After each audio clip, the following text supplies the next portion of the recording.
guys! I didn't know that I would be doing another video so soon, but I really love making the other one. So here I am today getting ready again, that I'm going out to the cinema and to have some dinner with a friend that I met in the au pair. This is what I am wearing today. I've been wanting to wear this dress for the longest time. I really love it.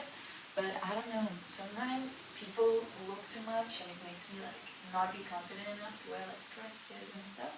But today I'm gonna go for it. It's a sunny day on autumn, so it's perfect. I'm gonna wear this, a little scarf. I'm gonna add some jewelry that I still have to, and do my makeup. And I thought, why not tell you 5 things that I would have loved to know before moving abroad and moving out of my parents' house and kind of starting the journey of traveling. So here I will leave you the 5 tips. Let's go. The first thing that I would have loved to know. This is true that it was a little bit my fault because I was always really reckless a little bit when doing this, so I could have been way more aware, but have all of your documents ready. Like, listen to me on this one. Have all of your documents, have all of your documents ready. Don't be lazy to do that before leaving because it's the best thing that you could do. Like, go to any consulate that you need, get your passport, check the expire date of every document, because I've had so many problems with this. I remember when I started the volunteering, I had to go back and forth from the volunteering to Barcelona, which was Italy, like the other side of Italy, to the other side of Spain, to renovate my papers, and it was a mess. So I really do not recommend it to anyone to go through that mess. So please check all of the expiry dates, check that you have your ID, that you have your passport, that you have any visa of the countries that you're going to. And yeah, because you can have a lot of mishappenings with that we don't really want them to happen. So please check that out as your big sister, older sister, whatever person that has gone through it. Do it, because you spare yourself so much more time, so much more effort, energy, and money if you do it beforehand than when you are in the country in itself, because you can also face a lot of legal issues. So, the second one, I think I'm a little bit tan for this, but it's okay. I'm just going to add bronzer or something. It's fine. The second one is try to have a few people that you can 100% rely on and talk about your issues with. Because you are going to be facing a lot of things that you will not be able to have full control over. Always when you travel, something is going to happen that is out of your control. Always, always, always. This is not meant to give you any anxiety whatsoever. It's just to say that it's really normal that, I don't know, for example, you go to the airport and your flight is delayed and whatever, and this paper was not the thing that you needed for that, and then you go in your taxi or Airbnb or whatever. Like, a lot of things can happen that are out of your control. Just make sure that you have a strong support system wherever you go that you can refer to, talk to whenever you feel bad, or that knows also a little bit about that, or that has experience, because it sucks if you are alone in those situations. It really, really sucks a lot, and it's 1,000 times better if you have someone that you can speak to about all of those issues that maybe they know, or even just, I know that not everyone is in the same situation, but I still recommend to you to have like at least one friend that you can talk with about everything, that you feel comfortable about everything, or one of your family members, or that you can really go to whenever something happens, because you're not always going to be in the safest positions when you are traveling. I realized that I forgot some of my makeup in my bag, so I'm gonna go upstairs and get it. Okay, I'm back. Okay. I love fixing my eyebrows, I swear to you. If I go out and my eyebrows are not brushed, I feel like I'm not me. Like, even on days that I don't wear any makeup, I need to brush my eyebrows.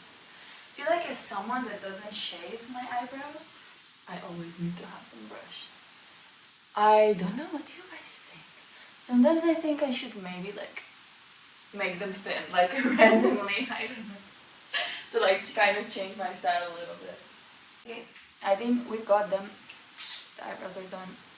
What I was meaning in the other clip that maybe I didn't clarify really well, I meant that have kind of a figure that knows maybe a little bit more, or that can be a support system for you emotionally when you're going, or both of the options, when you're going through things that you didn't realize that could happen, and when you're like panicking. Because maybe it's just me, but it can happen to me a lot that I just start to panic in the situation and I don't know what to do. Like everyone has a different response, of course, in extreme situations, but sometimes I was just like, oh my god, like what the fuck can I do right now? And I would have loved to have someone that I could have counted on, for it to either be, I don't know, one of your sisters, or like someone from an organization that you're working with, if you're doing au pair or if you're doing volunteering.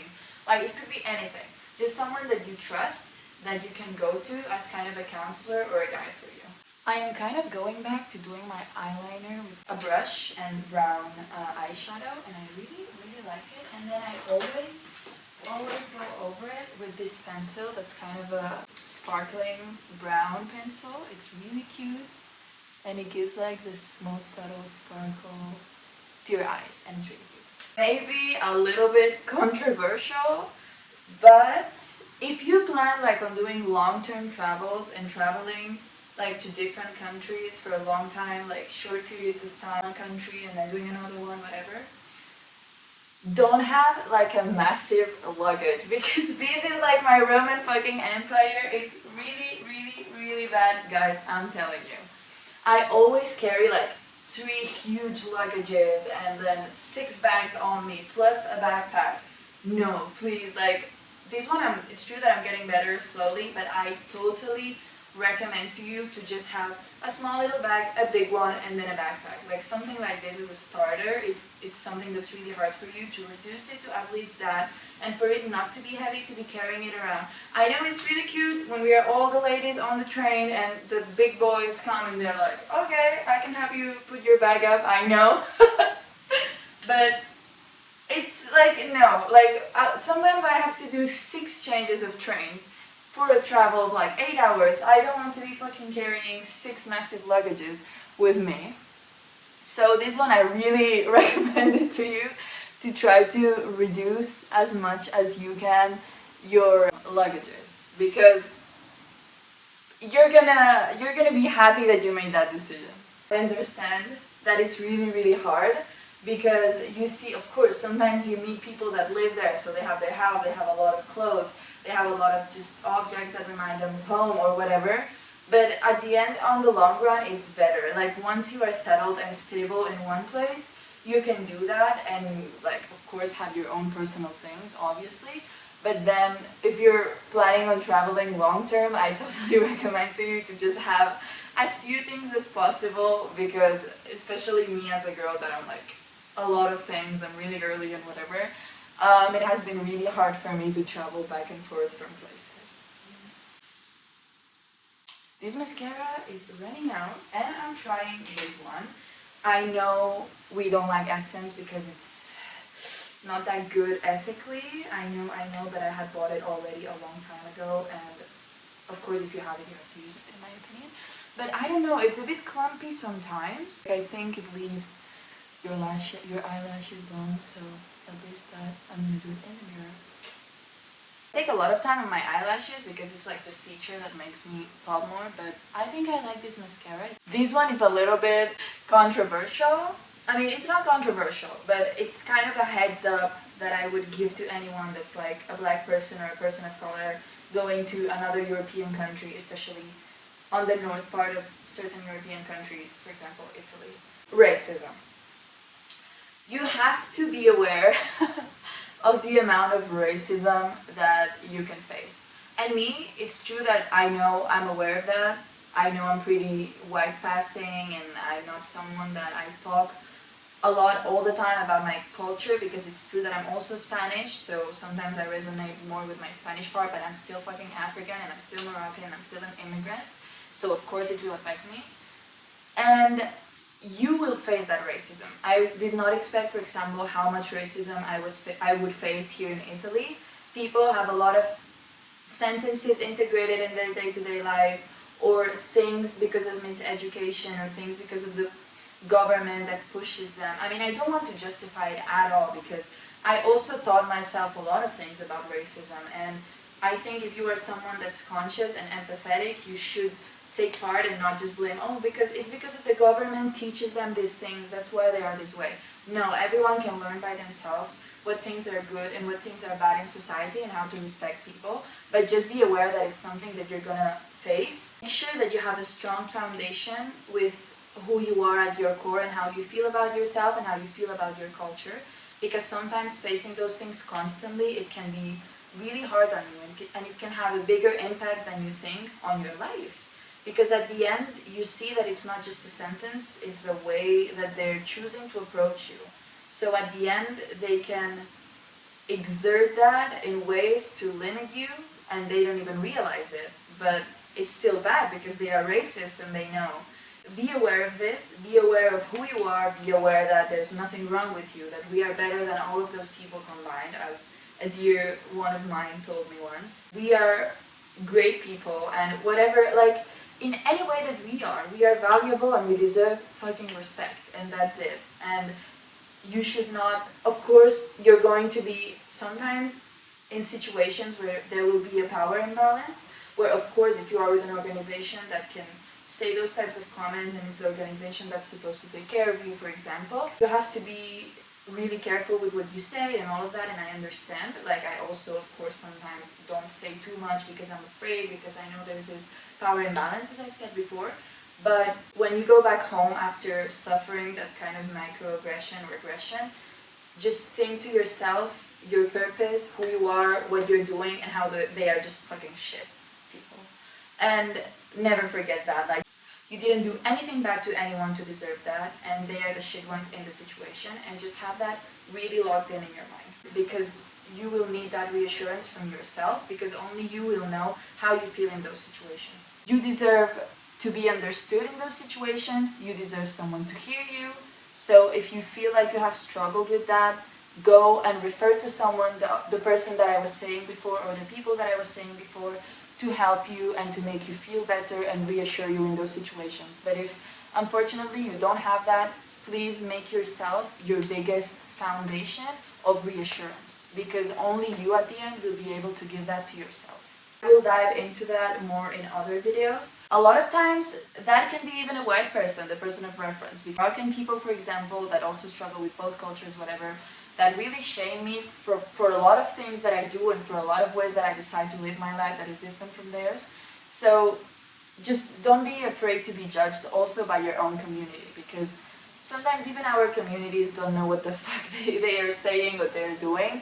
So just don't be scared to approach people, and maybe you will be surprised. And so yeah, I send you a lot of love and support if maybe you have gone through any of those situations. I'm so obsessed with blush, it's actually a fucking addiction. It's really bad. It's really bad, guys. I don't know how many I did, that's bad. I'm going to do a last one just in case. And the other last thing that I wanted to say, this is also kind of more of a reminder. You are not lost. You are not doing anything wrong. You are just finding yourself. Because a lot of us have so much fucking pressure of doing the right path that everyone expects us to do, which is like uni, master, whatever, you get married, have babies, dream life, car, you know the shit, you know the drill. That can come later. That doesn't have to come when your parents got married, which it was in the fucking trenches, and they were like 19 and they got married and they had 6 kids. No, life doesn't have to be that way, or you don't have to find your ideal job tomorrow. Most likely, for example, me, sometimes I travel because I struggle to find a stable job that I like. I don't want to settle for a job where I feel like I'm underpaid, where I don't like, I'm suffering. I have worked a million things, and that's when I realized, okay, I need to travel, find myself, what I love, learn my lessons in life, and then try to get a more stable life. And even if you're 30, you can still do it. 30, 40, whatever. Just do the things that you love. Make sure you reassure yourself and you have a good foundation in your head, because you can meet really good people while traveling and you can meet really bad people that will try to mess up with your head and with your ideas. Just please make sure that you reassure yourself that you are your own foundation and that you really have your goals straight. Even if you don't have one goal that's like, okay, I want to have a house. Of course, that's a big goal, but there's still little mini steps that you do to get to that goal. And those little mini steps, make sure that you enjoy it along the way, because that's what is life about. Okay, guys. Thank you so much for following me along on this video. But thank you so much for listening, and I hope you are really liking these videos that I'm doing lately. I don't know, I'm just really happy, inspired, and it makes me really feel really fulfilled to do these videos and talk with you and share my experiences and also know about yours. I mean, I also share some stuff on Instagram if you want to follow me also on that social media. But yeah, I really love you. I hope you have the best day. I hope you enjoy all of your travels, and I hope you have amazing experiences and see places that you never thought you would see. And I hope you leave me a like, a subscribe if you liked it. I will be talking more about traveling, racism, my travels in Italy, my struggles that I had with being an immigrant, my duality of being between 2-3 cultures.